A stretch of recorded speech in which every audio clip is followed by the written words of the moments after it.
The following is a King-Fisher Media production.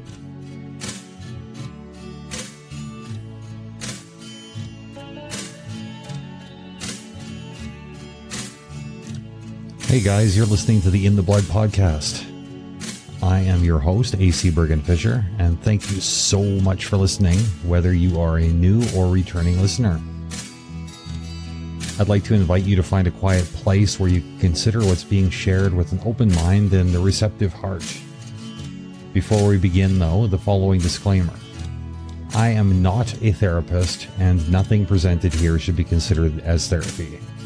If you feel that therapy would be beneficial, please seek out a licensed therapist who you trust.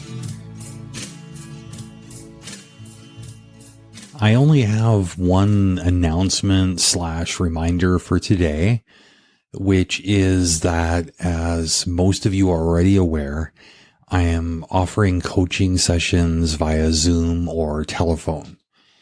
Now, while this is a paid service, one of my clients has generously offered to cover the cost of a few sessions for anyone who is in need of this service but might not have access to the funds right now. If you are interested in booking some time, please send me an email at inthebloodpod@gmail.com.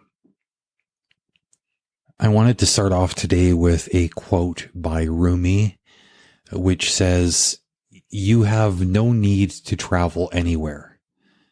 Journey within yourself, enter a mine of rubies, and bathe in the splendor of your own light." When I'm trying to balance the different roles I play and responsibilities that I have, it sometimes gets really hard to take time for myself. The things people and situations demand from me feel like they're taking over sometimes, which causes a lot of stress and fatigue.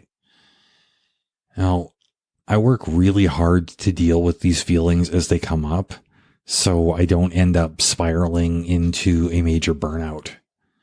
I have to check in with myself frequently so I can understand what's actually whittling away at me and remind myself of what's most important and what I'm actually trying to accomplish. Engaging in reflective or introspective thought and asking myself questions of self-discovery are my go-to ways of challenging the things I believe, gaining perspective, and developing effective solutions to life's challenges. There is value in looking more deeply into myself and trying to take a broader look at the external forces that are influencing me. Practicing these takes honesty and discipline. Meditation, self-discovery exercises, introspective thought, writing, and talking things out with you are all powerful tools for me. Obviously, different tools will work for different people, so you'll probably have your own approach to this kind of self-reflection. I think it's important for all of us to do this, though, regardless of what's in our toolbox. Some of the benefits I've seen for myself and my clients are things like developing greater emotional intelligence. Emotional intelligence is a term that gets thrown around a lot, but not everyone understands what it is. In simple terms, it's the ability to understand, use, and manage emotions in positive ways to relieve stress, communicate effectively, empathize with others, overcome challenges, and diffuse conflict. Another benefit is increasing confidence. The kind of confidence I'm talking about is one that means having faith in myself and my abilities without being conceited or arrogant. Another one is strengthening integrity. For me, integrity is being honest and having strong moral principles that I refuse to change, even when there are no consequences and nobody is watching. being able to look in the mirror and liking what I see is a very, very good feeling. Another benefit is clearer communication. I don't think I need to dwell on this point. We all understand the value of understanding and being understood. But if you do want to hear my expanded thoughts on this, just listen to an episode I did called Communication Breakdown. Another benefit is discovery of my authentic self. Who am I? This is something that can easily get lost in the shuffle of life. I'm different things to different people and in different situations, which is unavoidable. It's also pretty easy.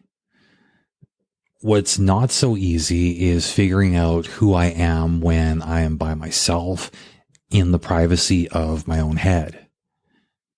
In this quiet place, I need to be more than dad, husband, friend, podcaster, or coach. Another benefit is raising self-awareness and self-love. I used to hate the term self-love because it sounded like something which should be done in private. You know what I mean?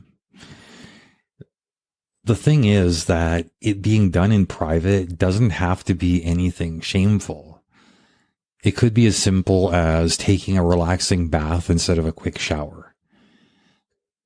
Cooking myself a proper breakfast instead of having toast or cereal.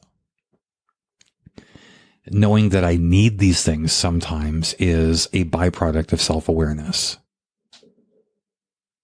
Another benefit is strengthening relationships.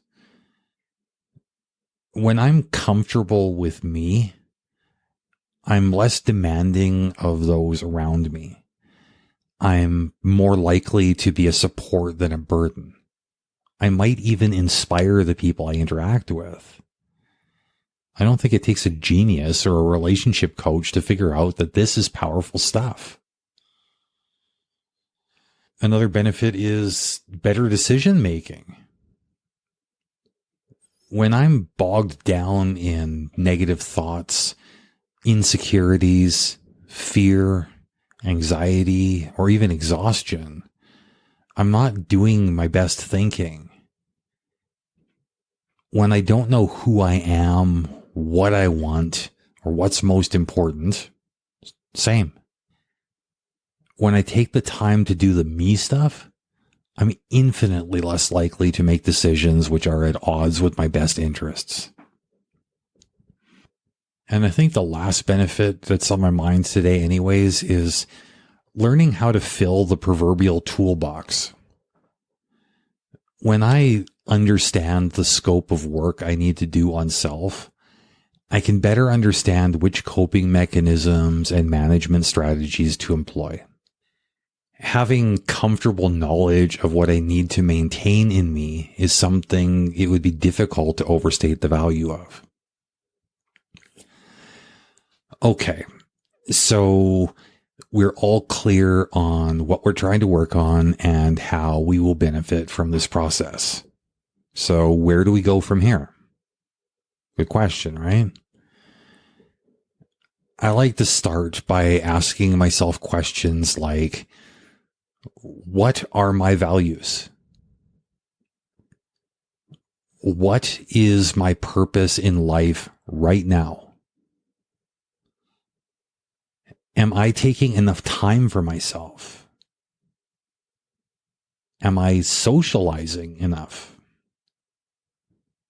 What am I afraid of? What inspires me? What lights me up? Am I giving enough back to the community? What matters most to me in this moment? What do I need to do more or less of, and why? What's the best way to describe myself? Am I taking good care of my mental or my physical health? Is there anything standing in my way? Am I creating obstacles for myself? What does happiness look like to me? And what realistically needs to change?